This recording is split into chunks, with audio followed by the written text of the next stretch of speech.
నమస్తే, welcome to VB8 news. Pharma company ఏర్పాటుకు అభిప్రాయ సేకరణ కోసం వెళ్లిన వికారాబాద్ కలెక్టర్ ప్రతీక్ జైన్ అధికారులపై లగచర్ల గ్రామస్తులు దాడికి పాల్పడిన ఘటన రాష్ట్ర వ్యాప్తంగా సంచలనం సృష్టిస్తుంది. ఈ ఘటనను సీరియస్గా తీసుకున్న రాష్ట్ర ప్రభుత్వం విచారణకు ఆదేశించింది. ఈ మేరకు సోమవారం అర్ధరాత్రి పోలీసులు మొత్తం 28 మంది గ్రామస్తులను అదుపులోకి తీసుకుని పరిగి పోలీస్ స్టేషన్కు తరలించారు.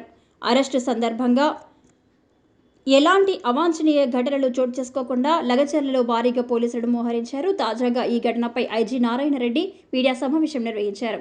కలెక్టర్ అధికారులపై దాడి వెనుక కుట్ర కోణం ఉందంటూ సంచలన వ్యాఖ్యలు చేశారు. భోగంబోని సురేష్ అనే వ్యక్తి కలెక్టర్ను తప్పుదోవ పట్టించారని తెలిపారు. అధికారులు కలెక్టర్ను పక్కకు తీసుకువెళ్లి ఉద్దేశపూర్వకంగానే గ్రామస్తులతో దాడి చేయించారని పేర్కొన్నారు. సురేష్ను బీఆర్ఎస్ పార్టీకి చెందిన కార్యకర్తగా గుర్తించామని, అతడి స్వస్థలం హైదరాబాద్లోని మణికొండ అని తెలిపారు. ప్రజాభిప్రాయ సేకరణ సందర్భంగా గ్రామానికి వెళ్లి అక్కడ సురేష్ గ్రామస్తులను రెచ్చగొట్టినట్లుగా ప్రాథమిక విచారణలో వెల్లడైందని అన్నారు. ప్రస్తుతం 6 గ్రామాల్లో పరిస్థితి అదుపులోకి ఉందని, గ్రామస్తులు ఎవరూ వదంతులను నమ్మవద్దని ఆయన పిలుపునిచ్చారు. సమగ్ర దర్యాప్తు తర్వాత దాడి వెనుక ఎవరున్నా కఠిన చర్యలు తీసుకుంటామని, ప్రస్తుతం సురేష్ కోసం ప్రత్యేక బృందాలు గాలిస్తున్నాయని ఐజీ నారాయణ రెడ్డి తెలిపారు. ఒకేసారి రెవెన్యూ సిబ్బందిపై, లింగానాయక్ గారిపై, అట్లాగే కడా చైర్మన్ గారిపై అటాక్ చేయడం ప్రారంభించారు. ఇంతమంది ఎంతో చెప్తున్నప్పటికీ వాళ్ళు కొంతమంది యువకులు వినకుండా తర్వాత కలెక్టర్ గారు గో బ్యాక్ అని చెప్పి కలెక్టర్ గారు వాళ్ళ సిబ్బందిపై దౌర్జన్యం చేయడంతో పాటు పెద్ద పెద్ద రాళ్ళు, స్టోన్స్ ఇవన్నీ కూడా తీసుకుని వాళ్ళపై అటాక్ చేయడం ప్రారంభించారు. తర్వాత కలెక్టర్ గారిని పుష్ చేసి ఇక్కడ ఉద్రిక్త వాతావరణం ఉండటం వల్ల కలెక్టర్ గారు కారు ఎక్కి వాళ్ళని సముదాయిస్తూనే వెళ్ళడం జరిగింది. ఈ లోపల అక్కడికి కూడా ఆపుకోకుండా కడా చైర్మన్ గారిని, వెంకటరెడ్డి గారిని, అదేవిధంగా లింగానాయక్ గారిని విచక్షణ రాహిత్యంగా వాళ్ళు అటాక్ చేయడం జరిగింది. సో ఇంత రాళ్ళు మన వీడియోలో చూస్తున్నాం. అక్కడ విలేకరులు కూడా ఉన్నారు. శ్రీనివాసరెడ్డి వికారాబాద్ డిఎస్పి కడా చైర్మన్ ప్రొటెక్ట్ చేసే టైంలో ఆయన కూడా అటాక్ చేసి ఆయన కూడా దెబ్బలు తగడం జరిగింది.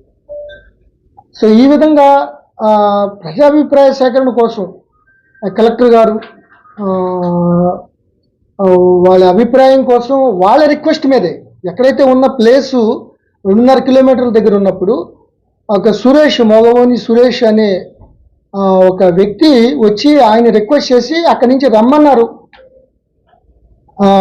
అని రిక్వెస్ట్ చేస్తే కలెక్టర్ గారు అందరినీ అభిప్రాయం తెలుసుకుని సరే అక్కడికి వెళ్ళొద్దాం, విలేజ్ మన విలేజే కదా, వాళ్ళతో వెళ్ళి అడుగుదాం, వాళ్ళ అభిప్రాయం చెప్తారు అని చెప్పే టైంలో అభిప్రాయం చెప్పమని అడిగితే ఈ విధంగా దుందుడుగ్గా వాళ్ళు ముందస్తు ప్రణాళికలో భాగంగా ఒక కుట్రపూరితంగా కొంతమంది మధ్యలో దూరి ఈ యొక్క దాడికి పాల్పడినట్టుగా మేము ప్రాథమిక సమాచారం ప్రకారం నిర్ధారణ అయింది.